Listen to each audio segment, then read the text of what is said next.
La historia oculta de Sudamérica.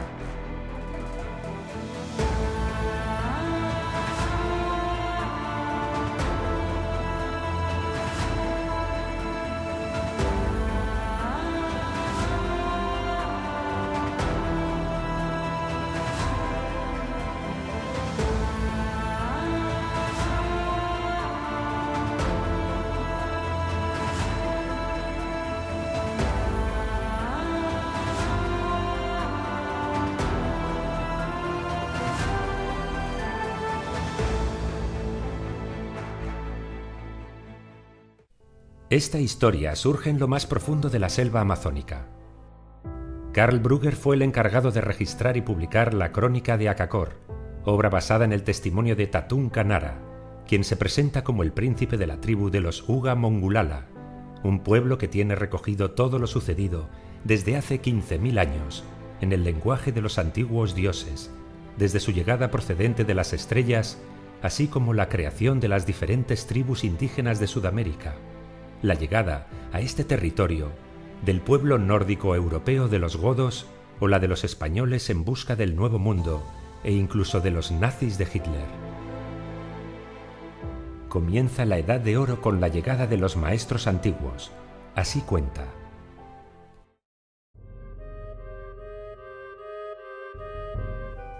Tenían cuerpos agraciados y la piel blanca, sus notables rostros enmarcados por un fino pelo negro azulado. Una poblada barba cubría el labio superior y el mentón.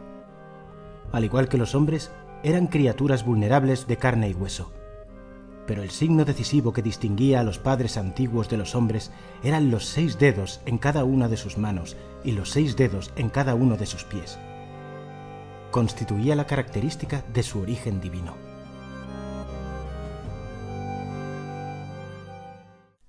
Los dioses escogieron a sus servidores para que vivieran con ellos y les transmitieron sus conocimientos, llegando a fundar la tribu de los Uga Mongulala, que se traduce como las tribus escogidas aliadas. Y como una muestra de su alianza eterna, se mezclaron con sus servidores.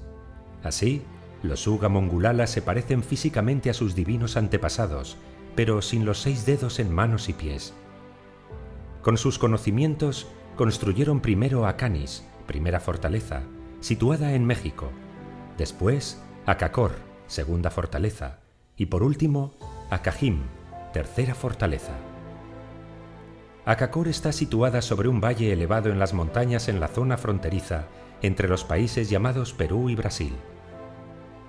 Además de estas poderosas ciudades, los padres antiguos erigieron 3 recintos religiosos sagrados: Salacere, en las zonas altas del Gran Río, Tiahuanaco, sobre el Gran Lago, y Manoa, en la llanura elevada del sur. Eran las residencias terrestres de los maestros antiguos y un lugar prohibido para los Uga Mongulala. En el centro se levantaba una gigantesca pirámide, y una espaciosa escalera conducía hasta la plataforma, en la que los dioses celebraban extrañas ceremonias desconocidas para la tribu. Akakor yace ahora en ruinas. La gran puerta de piedra está derruida. Las lianas crecen en el gran templo del sol. Los Uga Mongulala acordaron destruir la ciudad para que ésta no revelara la presencia de su pueblo a los blancos bárbaros, así es como llamaban a los europeos. Es por esto por lo que se vieron obligados a abandonar Akakor, huyendo al interior de las residencias subterráneas, el último regalo de los dioses. Las estancias subterráneas están compuestas por 13 ciudades y unidas entre sí por túneles, ocultas en el interior de las montañas de los Andes y confeccionadas en imagen a la constelación de Sberta, el hogar de los padres antiguos. En el interior del templo hay 12 entradas a los túneles que unen Akakor inferior con las otras ciudades subterráneas. Estos tienen las paredes inclinadas y un techo plano con una altura de 5 hombres, y serían necesarios varios días andando para alcanzar cualquiera de estas ciudades desde Akakor. Las 12 ciudades del interior de la Tierra están iluminadas artificialmente a través de espejos de plata, disponen de agua procedente de las montañas y, en caso de emergencia, las residencias subterráneas pueden aislarse del exterior mediante grandes puertas de roca móviles. Los Uga Mongulala nada saben sobre la construcción de Akakor inferior. Su historia se pierde en la oscuridad del pasado.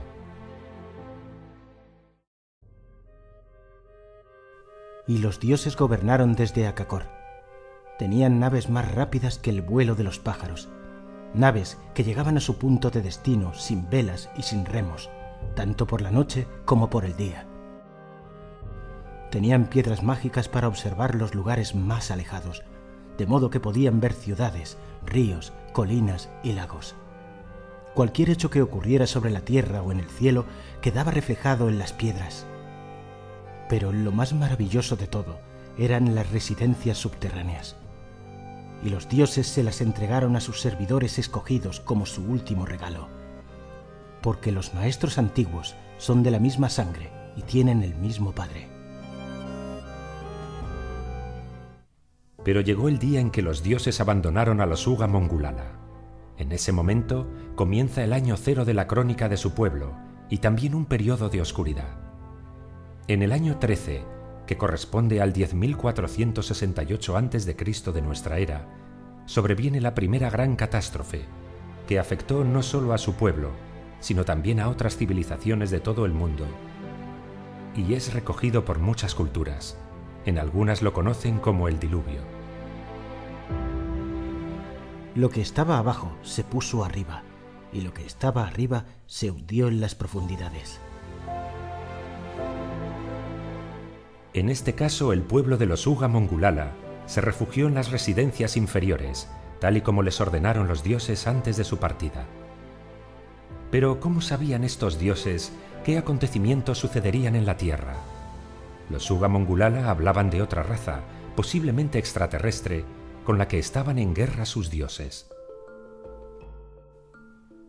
Nuestros sacerdotes dicen que en el periodo anterior a la hora cero existía otra nación de dioses que era hostil a nuestros maestros antiguos.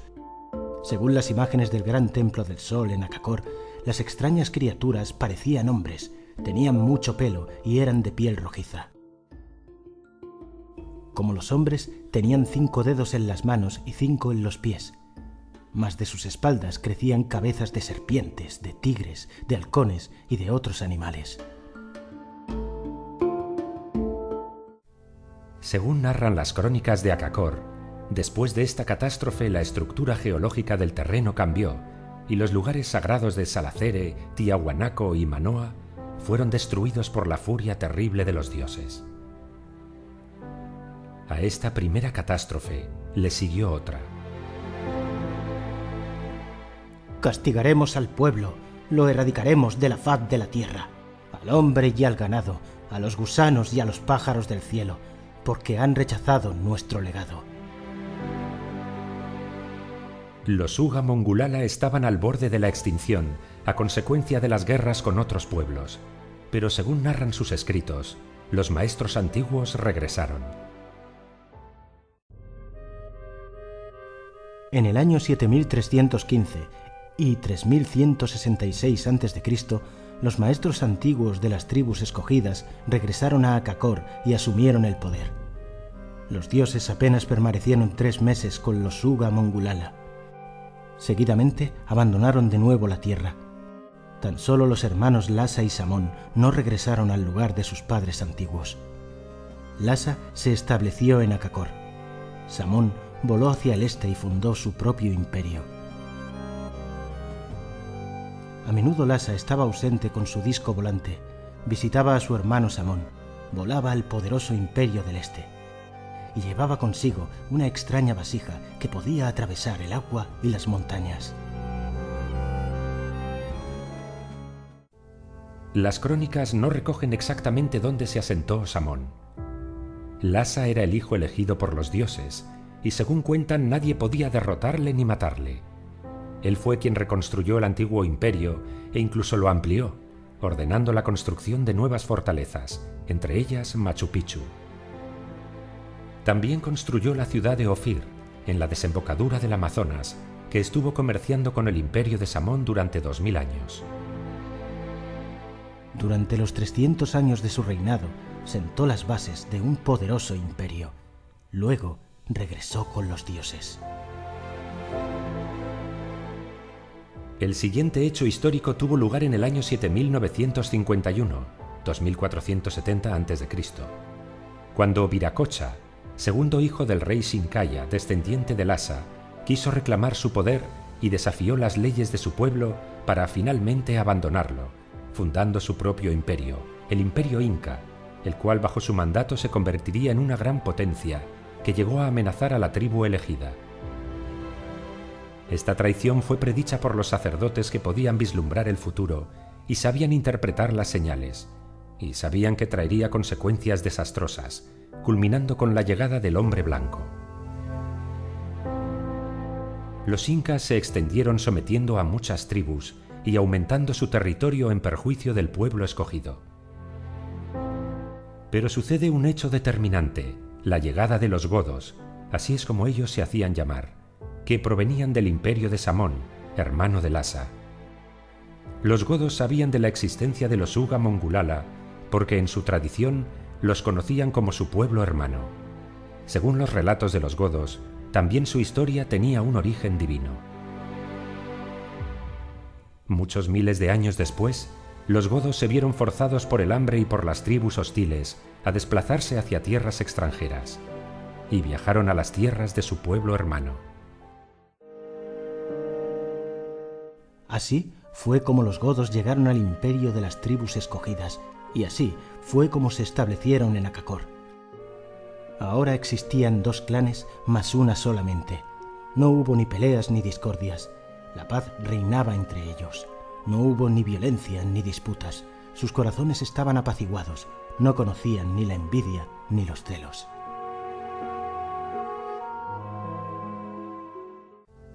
Ahora Akakor contaba con la ayuda de un pueblo más avanzado tecnológicamente y con más conocimientos en la guerra, lo que supuso el resurgir del imperio. Así vivieron 1000 años de paz, firmada con los incas desde la llegada de los godos. Pero esta etapa se vio interrumpida con la llegada del hombre blanco. El hombre blanco, a partir de 1492, se extiende por América. La llegada de los españoles, hombres barbudos, causó alegría a los pueblos indígenas, creyendo que habían regresado los dioses después de 6000 años. Pero los sacerdotes, que conocen todas las cosas, que ven el futuro y para quienes nada permanece oculto, observaron signos ominosos en el cielo. Muy pronto se descubrió que las noticias sobre el retorno de nuestros maestros antiguos constituían un cruel error. Los Uga Mongulala se vieron obligados a retirarse a las ciudades subterráneas interiores, abandonando ciudades como la de Machu Picchu. Desde la llegada de los españoles, el pueblo indígena ha visto cómo su espacio exterior ha sido invadido por explotadores del caucho, buscadores de oro y todo tipo de saqueadores, lo que provocó constantes enfrentamientos con los Uga Mongulala. Hacia el año 1936, tras asaltar un asentamiento blanco, tomaron como prisionera a una monja alemana que pronto se ganaría los favores de la tribu y se casaría con el rey del pueblo. Esta mujer, viendo que el pueblo iba desapareciendo poco a poco, viajó a su país en busca de aliados, regresando a Akakor con representantes de la Alemania nazi, con los que firmaron una alianza, mediante la cual se les proveería de material de guerra y soldados para instruirles y así poder hacer frente a los blancos bárbaros. Los nazis no solo buscaban un aliado más que se sumara a su causa, también querían apropiarse de los conocimientos de los pueblos antiguos. Se sabe que a través de los departamentos secretos de la Alemania nazi, Hitler buscaba las entradas secretas al mundo subterráneo, además de tecnología antigua. Llegaron soldados alemanes entre 1941 y 45, fecha en la que alcanzaron la cifra de 2000. Pero al acabar la guerra, las comunicaciones se cortaron y los alemanes quedaron atrapados en Akakor. Estos pasaron a formar parte de la tribu, ya que no les podían dejar marchar por si revelaban la existencia de la ciudad oculta. Después de la Segunda Guerra Mundial, unas 30.000 personas vivían en las ciudades subterráneas. Algunas quedaron desiertas, llenas de objetos y de material de guerra. La luz artificial todavía iluminaba las 13 ciudades de los dioses. Las grandes puertas de piedra todavía pueden ser movidas tan suavemente como hace 10.000 años. Los alemanes interpretaron que los padres antiguos habían abandonado las residencias de los dioses en una huida precipitada, pero no pudieron explicar el secreto de Akakor inferior. Su construcción es un misterio tecnológico. Porque los supuestos dioses construyeron las ciudades según sus propios planes, desconocidos para los Uga Mongulala. Solamente cuando ellos regresen comprenderán los humanos sus trabajos y sus actos. En 1968, tras la muerte del jefe Shinkaya, el Consejo Supremo se reunió para elegir al nuevo príncipe y legítimo gobernador de los Uga Mongulala. Tatun Kanara, como hijo legítimo entre Shinkaya y la monja alemana, fue escoltado por el sacerdote a las regiones secretas de Akakor inferior. Yo entré en el recinto religioso secreto, envuelto en el traje dorado del asa, descendí por una espaciosa escalera, me condujo al interior de una habitación. Repentinamente, una voz parecía proceder de todas partes. Me llevó a una tercera habitación aún más profunda e interior. En el centro se encontraban 4 bloques de piedra transparente. Cuando, lleno de terror, pude acercarme, descubrí en ellos a 4 misteriosas criaturas, 4 muertos vivientes, 4 humanos durmientes, 3 hombres y una mujer. Yacían en un líquido que los cubría hasta el pecho. Eran como los humanos en todos los aspectos, solo que tenían 6 dedos en las manos y 6 dedos en los pies. Tras mi regreso del recinto religioso secreto 13 días después, el sumo sacerdote me saludó con el nuevo legítimo gobernante de los Uga Mongulala. Había quedado profundamente impresionado por las misteriosas criaturas. ¿Estaban vivas o muertas? ¿Eran los dioses? ¿Quién las había colocado allí? Ni siquiera el sumo sacerdote conocía la respuesta. Según las señales, el final de los Uga Mongulala está cerca, si no se ha producido ya. Es por eso que Tatun Kanara intentó buscar ayuda desvelando esta historia. También han predicho que una tercera gran catástrofe acontecerá, la cual afectará enormemente a la humanidad. Solo entonces regresarán los dioses. Y surgirá un nuevo mundo en el que los hombres, los animales y las plantas vivirán juntos en una unión sagrada. Entonces comenzará la nueva edad de oro.